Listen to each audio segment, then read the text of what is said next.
അശാസ്ത്രീയത, ദേശീയപാതയുടെ പ്രശ്നങ്ങൾ, ഇത് നമ്മൾ മുമ്പും ചർച്ച ചെയ്തിട്ടുള്ളതാണ്. നമുക്ക് മുന്നിൽ ഓർമ്മപ്പെടുത്തൽ കഴിഞ്ഞ ദിവസം ഒരു സംഭവം കൂടി ഉണ്ടായിട്ടുമുണ്ട്. എന്താണ് ഈ ദേശീയപാതകളിൽ സംഭവിക്കുന്നത്, അതിൻ്റെ അപകട സാധ്യത വിശദമായി നോക്കാം. CV അനുമോദുണ്ട് നമുക്കിപ്പം. അനുമോദ്, കഴിഞ്ഞ ദിവസത്തെ അനുഭവം തന്നെയാണ്, ധാരാളമാണ്. അതുകൊണ്ട് തന്നെ കൂടുതൽ ഗൗരവമായി വിഷയം ചൂണ്ടിക്കാട്ടേണ്ടതുണ്ട്. എന്താണ് യഥാർത്ഥത്തിൽ ആ മേഖലയുടെ പ്രശ്നം? അവിടെ നിന്നുകൊണ്ട് അനുമോദിന് ഈ അവിടുത്തെ ഒരു അശാസ്ത്രീയത എങ്ങനെ പ്രേക്ഷകരിലേക്ക് എത്തിക്കാനാവും?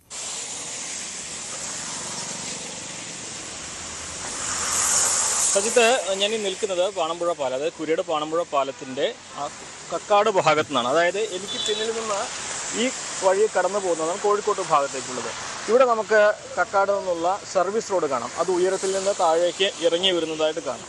അതിന് അപ്പുറത്തായിട്ടാണ് ദേശീയപാതയാണ്. ഈ കാണുന്നതാണ് ദേശീയപാത. ദേശീയപാതയുടെ ഒരു ഭാഗത്ത് ആ വഴിയെല്ലാം തന്നെ ബ്ലോക്ക് ചെയ്തിട്ടുണ്ട്. പക്ഷേ ഈ കടന്നു പോകുന്നത് ദേശീയപാതയാണ്. ഈ ദേശീയപാതയിലേക്കാണ് ഈ വാഹനങ്ങൾ, അതായത് ഇപ്പോൾ നമുക്ക് മുമ്പിൽ കാണുന്ന ഈ ഒരു സർവീസ് റോഡിലുള്ള വാഹനങ്ങൾ നേരിട്ട് കടന്നു പോകുന്നത്. അതായത് സാധാരണ 3 വരി 4 വരിയാണ് ദേശീയപാതയെങ്കിൽ ഇവിടെ 2 വരി മാത്രമായിട്ടാണുള്ളത്. ഈ രണ്ടാമത്തെ വരിയിലേക്ക്, അതായത് 50 കിലോമീറ്റർ 80 കിലോമീറ്റർ സ്പീഡിൽ 80 കിലോമീറ്റർ വേഗതയിൽ വാഹനങ്ങൾ കടന്നു പോകുന്ന ട്രാക്കിലേക്കാണ് ഇവിടെ വാഹനങ്ങൾ നേരിട്ട് ചെന്ന് കയറുന്നത്. അതായത് സർവീസ് റോഡിൽ നേരിട്ട് ഈ പാലത്തിലേക്ക് കടന്നു വരുന്നു. ഇവിടെയാണ് ഈ സർവീസ് റോഡും ദേശീയപാതയും തമ്മിൽ ചേരുന്നത്. അപ്പോൾ വളരെ വേഗത്തിൽ വരുന്ന വാഹനങ്ങൾ സർവീസ് റോഡിൽ നിന്ന് ഇവിടേക്ക് വരുമ്പോൾ ഈ ദേശീയപാതയിലേക്ക് കയറുമ്പോൾ ഉണ്ടാകുന്ന അപകട സാധ്യത വളരെ വലുതാണെന്ന് നമുക്ക് വളരെ നിസ്സംശയം ഈ കാഴ്ചകൾ കാണുമ്പോൾ തന്നെ വളരെ തെളിവായും കൃത്യമായിട്ടും മനസ്സിലാക്കാൻ സാധിക്കും. രണ്ടാമതായിട്ട്, ഈ ഒരു പാലത്തിൻ്റെ വീതി 2 വാഹനങ്ങൾക്ക് കടന്നു പോകാൻ കഴിയുന്നത് മാത്രമാണ്. അവിടെ നടപ്പാതയുമില്ല. അതായത് പണ്ട് ഇത് പഴയ NH-17 ആയിരുന്ന സമയത്ത് നിർമ്മിച്ച പാലമാണ് ഇപ്പോൾ കോഴിക്കോട് ഭാഗത്തേക്ക്, കക്കാട് ഭാഗത്ത് നിന്ന് കോഴിക്കോട് ഭാഗത്തേക്കുള്ള ഹൈവേയുടെ പാലമായിട്ട് ഉപയോഗിക്കുന്നത്. നിലവിലെ 2 വരി പാലം ആയിട്ട് ഉപയോഗിക്കുന്നു. മറുവശത്ത് 3 വരി പാലം പുതിയതായിട്ടുണ്ട്. അപ്പോൾ ഇവിടെ ഒരു വരി കൂടി, ഒരു താൽക്കാലികമായിട്ടെങ്കിലും, അല്ലെങ്കിൽ താൽക്കാലികമെന്ന് പറയാനാകില്ല, ശാശ്വത പരിഹാരം തന്നെയാണ് വേണ്ടത്. ഇവിടെ ഒരു വരി വീതിയുള്ള ഒരു പാലം നിർമ്മിക്കലാണ് ഇതിനൊരു ശാശ്വത പരിഹാരം. നമുക്ക് ഇവിടുന്ന് നോക്കുമ്പോൾ കാണാൻ കഴിയും, ഇവിടെ റോഡ് ക്ലോസ്ഡ്, നോ എൻട്രി എന്നതിനപ്പുറം പുഴയാണ്. ഈ പുഴയെ മറുകര കാണാൻ കഴിയും. അപ്പോൾ ഈ പാലത്തിന് സമാന്തരമായിട്ട് തന്നെ ഒരു വരി കൂടി വാഹനങ്ങൾ കടന്നു പോകാൻ കഴിയുന്ന രീതിയിൽ ഒരു പാലം നിർമ്മിക്കലാണ് ഇവിടെ ഈ ഒരു പ്രശ്നത്തിന് പരിഹാരമായിട്ട് നാട്ടുകാർ നിർദ്ദേശിക്കുന്നത്. അത് തന്നെയാണ് ഒരു ഏക പരിഹാരമുള്ളൂ. അതായത് ഈ കാണുന്ന സർവീസ് റോഡ് നേരെ കടന്നു പോകുന്ന തരത്തിൽ ഇവിടെ ഒരു പാലം കൂടി നിർമ്മിക്കുക എന്നുള്ളതാണ് ഈ അപകട സാധ്യത ഒഴിവാക്കാൻ ഇവിടെ ചെയ്യാൻ കഴിയുന്ന ഒരു കാര്യം. അതല്ലാതെ മറ്റൊരു പരിഹാരവും ഇതില്ല. നേരത്തെ കുറ്റിപ്പുറത്തും സമാനമായ സാഹചര്യമാണ്. അവിടെ റെയിൽവേ മേൽപ്പാലമാണ് 2 വരിയായിട്ടുള്ളത്. 3 വരി റോഡ് 2 വരിയായിട്ട് വന്നതും ഈ അപകടത്തിന് വഴിയൊരുക്കുന്ന ഒരു സാഹചര്യം തീർത്തിട്ടുണ്ട്. അപ്പോൾ സമാനമായിട്ടുള്ള ഒരു സാഹചര്യം ഇവിടെയുണ്ട്. വളരെ വേഗത്തിൽ സർവീസ് റോഡ് വഴി വാഹനങ്ങൾ കടന്നു വരുന്ന ഒരു സാഹചര്യം, വേഗത്തിൽ വാഹനങ്ങൾ കടന്നു പോകുന്ന ട്രാക്കിലേക്ക് നേരിട്ട് സർവീസ് റോഡിൽ നിന്ന് വാഹനങ്ങൾ പ്രവേശിക്കുന്ന ഒരു സാഹചര്യം, 2 വരി പാലം, 2 വരി വീതി മാത്രമുള്ള പാലം, അതിൽ നടപ്പാത ഇല്ലാത്തൊരവസ്ഥ. ഇങ്ങനെ കൃത്യമായിട്ടും അശാസ്ത്രീയമായിട്ടുള്ള നിർമ്മാണമാണ് ഇവിടെ നടന്നിട്ടുള്ളത് എന്നുള്ളത് വളരെ വ്യക്തമായിട്ട് നമുക്ക് മനസ്സിലാക്കാൻ കഴിയുന്ന സാഹചര്യമാണ് ഈ കക്കാട് പാണമ്പുഴയ്ക്ക് അടുത്തുള്ളത്. ഇവിടെ ഒരു യുദ്ധകാലാടിസ്ഥാനത്തിൽ തന്നെ ഒരു നടപടി വേണമെന്ന് നാട്ടുകാർ പറയുന്നു. കാരണം ഒരു അപകടം ഉണ്ടായതിനു ശേഷം പറഞ്ഞിട്ട് കാര്യമില്ല. അപ്പോൾ അതിനുവേണ്ടിയുള്ള പ്രതിഷേധത്തിനും പ്രക്ഷോഭത്തിനൊക്കെ ഒരുങ്ങുകയാണ് ഇവിടുത്തെ പ്രദേശവാസികൾ. സജിത്ത്. അനുമോദ്, വളരെ പ്രധാനപ്പെട്ട കാര്യം. അനുമോദ് നിൽക്കുന്ന ഇപ്പോഴത്തെ കാലാവസ്ഥ തന്നെ നമുക്കത് പ്രേക്ഷകരിലേക്ക് എത്തിക്കാൻ ഏറ്റവും അനുയോജ്യമായ സമയമാണെന്ന് തോന്നുന്നു. കാരണം ഈ ദേശീയപാതയിലേക്ക്, പ്രധാന പാതയിലേക്ക് വെള്ളം വന്നിറങ്ങുന്ന അവസ്ഥ പല റോഡുകളിലുമുണ്ട്. അതാ റോഡിൻ്റെ അശാസ്ത്രീയതയാണല്ലോ. റോഡിൻ്റെ സ്ലോപ്പ് കൃത്യമായി മെയിൻറ്റെയിൻ ചെയ്തില്ല. ഇതാ കഴിഞ്ഞ ദിവസത്തെ അപകടം പോലും അത്തരമൊരു സാധ്യത തള്ളിക്കളയുന്നില്ല. അപ്പോൾ ഈ സർവീസ് റോഡിലെ കൂടെ ഒഴുകി വരുന്ന വെള്ളം പ്രധാന റോഡിലേക്ക് വന്നിറങ്ങുന്ന ഒരു അസാധാരണ സാഹചര്യം കൂടി അവിടെ ആ ദൃശ്യങ്ങളിൽ നമുക്ക് ഏറെക്കുറെ കാണാനാവുന്നുണ്ട്. അത്തരമൊരു സാഹചര്യം യഥാർത്ഥത്തിൽ ആ പാത നിർമ്മാണത്തിലെ അശാസ്ത്രീയതയായി കൂടി നമുക്ക് ചൂണ്ടിക്കാട്ടാൻ കഴിയുമോ?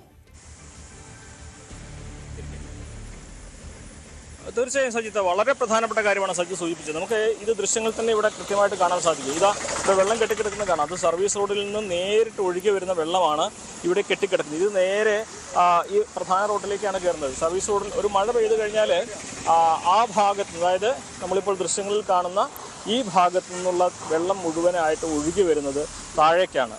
അതിനു പുറമെ പ്രധാന റോഡിൽ വെള്ളം കെട്ടി നിൽക്കുന്നൊരവസ്ഥ. അത് പലയിടങ്ങളിലായിട്ട് ദേശീയപാത 66 വെള്ളക്കെട്ടിന് രൂപം കൊടുക്കുന്നു, അതിന് കാരണമാവുന്നുള്ള ആരോപണം മുൻപേ ഉണ്ട്. മാത്രമല്ല ഈ ഒരു മലപ്പുറം ജില്ലയിൽ വിവിധ ഭാഗങ്ങളിൽ മഴ പെയ്ത് കഴിഞ്ഞാൽ വെള്ളക്കെട്ടായിട്ട് ഈ ഹൈവേ മാറുന്നൊരവസ്ഥ. ഈ റോഡ് കടന്നു പോകുന്നത് മുകളിലൂടെയാണെങ്കിൽ താഴെയുള്ള സർവീസ് റോഡിലേക്ക് വെള്ളച്ചാട്ടം പോലെ വെള്ളം ഒഴുകി വരുന്നൊരവസ്ഥ. ഇതൊക്കെ മഴക്കാലത്ത് ഇവിടെ വ്യാപകമായിട്ട് ഉയരുന്ന ഒരു പ്രശ്നമാണ്. അതോടൊപ്പമാണ് നമുക്കിത് ഇവിടെ ദൃശ്യങ്ങൾ തന്നെ കാണാൻ സാധിക്കും. ചെറിയൊരു മഴ പെയ്തതാണ്. അതായത് നമ്മുടെ ഈ ലൈവ് തുടങ്ങുന്നതിന് തൊട്ട് മുമ്പ് പെയ്ത മഴയുടെ ബാക്കിയാണ് ഇവിടെ കെട്ടിക്കിടക്കുന്ന വെള്ളം. അപ്പോൾ ഈ വെള്ളക്കെട്ട്, അതായത് ഹൈഡ്രോ പ്ലേറ്റിംഗ് ആയിട്ടുള്ള ഒരു വിഷയം അവിടെ ഈ ഹൈവേയിൽ ഉണ്ടായിട്ടുണ്ട് എന്ന് ഈ അപകടത്തിൻ്റെ, കുറ്റിപ്പുറ അപകടത്തിന് കാരണമായിട്ട് മോട്ടോർ വാഹന വകുപ്പ് പറയുന്നുണ്ട്. അതായത് ഹൈഡ്രോ പ്ലെയിനിങ് എന്നുള്ള പ്രതിഭാസം, അതായത് റോഡിൽ വെള്ളം കെട്ടിക്കിടക്കുമ്പോൾ ടയറും റോഡും തമ്മിലുള്ള സമ്പർക്കം കുറയുകയും വാഹനം നിയന്ത്രിക്കാൻ കഴിയാതെ മറിയുകയും ചെയ്യുന്ന അവസ്ഥ. വെള്ളം കെട്ടിക്കിടക്കുന്ന എല്ലായിടത്തും അതിനുള്ള ഒരു സാധ്യത നിലനിൽക്കുന്നുണ്ട്, വെള്ളപ്പാളി പ്രതിഭാസം നിലനിൽക്കുന്നുണ്ട്. സമാനമായൊരവസ്ഥ ഇവിടെയുമുണ്ട്, പലയിടങ്ങളിലുമുണ്ട്. അപ്പോൾ എന്താണെങ്കിലും അശാസ്ത്രീയമായിട്ടുള്ള നിർമ്മാണത്തിൻ്റെ ഉദാഹരണങ്ങൾ ഒരു മഴക്കാലം കഴിയുമ്പോഴേക്കും, ഹൈവേ തുറന്ന് ഒരു മഴക്കാലം കഴിയുന്നതിന് മുമ്പ് പല ഭാഗങ്ങളിലായിട്ട് വ്യക്തമായിക്കൊണ്ടിരിക്കുന്ന ഒരു സാഹചര്യമാണ് ഇവിടെയുള്ളത്. ചെറിയ സൂചനകളെ വളരെ ഗൗരവത്തിലെടുത്ത് സർക്കാർ അല്ലെങ്കിൽ NHAI ഇതിനൊരു നടപടി സ്വീകരിച്ചില്ലെങ്കിൽ നമുക്ക് ഒരുപാട് വേദന ഉണ്ടാക്കുന്ന ദുരന്ത കാഴ്ചകൾ കാണേണ്ടി വരും, സഹിക്കേണ്ടി വരുമെന്ന കാര്യത്തിൽ ഒരു സംശയവുമില്ല. സജിത്ത്. യെസ്, അനുമോദ് സൂചിപ്പിച്ചതാണ് ഏറ്റവും പ്രധാനപ്പെട്ട കാര്യം. എന്തായാലും അനുമോദ് ആ ദൃശ്യങ്ങൾ തന്നെ വളരെ വ്യക്തമാണ്. അശാസ്ത്രീയത എന്താ എന്ന കാര്യം നമുക്ക് മുന്നിൽ ഇത് ഓർമ്മപ്പെടുത്തുന്ന മറ്റു ചില സാധ്യതകൾ കൂടിയാണ്. കാരണം ദേശീയപാതയിൽ ഉണ്ടാകുന്ന അപകടം, അനുമോദ് നേരത്തെ സൂചിപ്പിച്ചതുപോലെ കഴിഞ്ഞ ദിവസം കുറ്റിപ്പുറത്തെ ആ അപകടത്തിന് ഇടവച്ചത് ഈ വാഹനത്തിൻ്റെ ടയറും റോഡും തമ്മിലുള്ള ഘർഷണം കുറഞ്ഞു പോകുന്ന തരത്തിൽ, കോണ്ടാക്റ്റ് കുറഞ്ഞു പോകുന്ന തരത്തിലുള്ള ഒരു പ്രതിഭാസം രൂപപ്പെട്ടു എന്നതാണ്. ആ പ്രതിഭാസം രൂപപ്പെടുന്നതിന് ഇടവച്ചതാവട്ടെ റോഡിലേക്ക് വന്നിറങ്ങുന്ന വെള്ളക്കെട്ടുകളാണ്. അപ്പോൾ ടാർ റോഡിൽ അതിവേഗം പായുന്ന വാഹനങ്ങളെല്ലാം അപകടക്കെണിയിലേക്ക് നീങ്ങുന്നു എന്നതാണ് സാഹചര്യം. ഇതാ ഇപ്പോൾ അനുമോദ് സൂചിപ്പിക്കുന്ന ആ ഇടത്തും രണ്ട് തരത്തിലുള്ള പ്രതിസന്ധികൾ വളരെ വ്യക്തമായി കാണാം. സർവീസ് റോഡ് ഒരു ഭാഗത്ത് വരുമ്പോൾ നിലയ്ക്കുന്നു, അത് നേരെ മെയിൻ റോഡിലേക്ക് കയറുന്നു. ചീറിപ്പായുന്ന വാഹനങ്ങൾക്ക് മുന്നിലേക്ക് സർവീസ് റോഡിലെ ചെറുവാഹനങ്ങൾ വന്ന് കയറുന്ന അവസ്ഥയുണ്ടാക്കുമ്പോൾ അതുണ്ടാക്കുന്ന സാഹചര്യം പറഞ്ഞറിയിക്കേണ്ടതില്ല. അതാണ് സംഭവിക്കുന്നത്. ഇതാ ഈ ഈ അപകടമുണ്ടായ സ്ഥലത്തും സംഭവിച്ചതും മറ്റൊന്നായിരുന്നില്ല എന്നതുകൂടി നമുക്ക് മനസ്സിലാക്കാനാവാം. അപ്പോൾ ദേശീയപാതാ നിർമ്മാണത്തിൽ ഏറ്റവും ശാസ്ത്രീയത ഉണ്ടാകും എന്ന് നമ്മൾ പ്രതീക്ഷിക്കുന്നിടത്ത് അശാസ്ത്രീയത പലയിടങ്ങളിലുണ്ട് എന്നതുകൂടിയാണ്.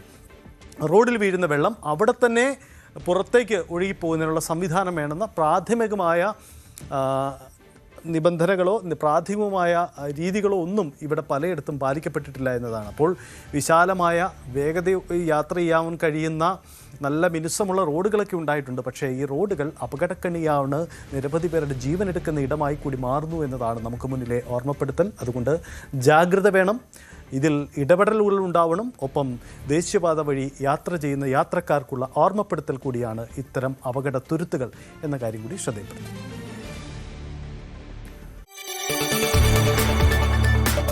കൂടുതൽ വാർത്തകൾക്ക് news 18 Keralam YouTube channel subscribe ചെയ്യുക.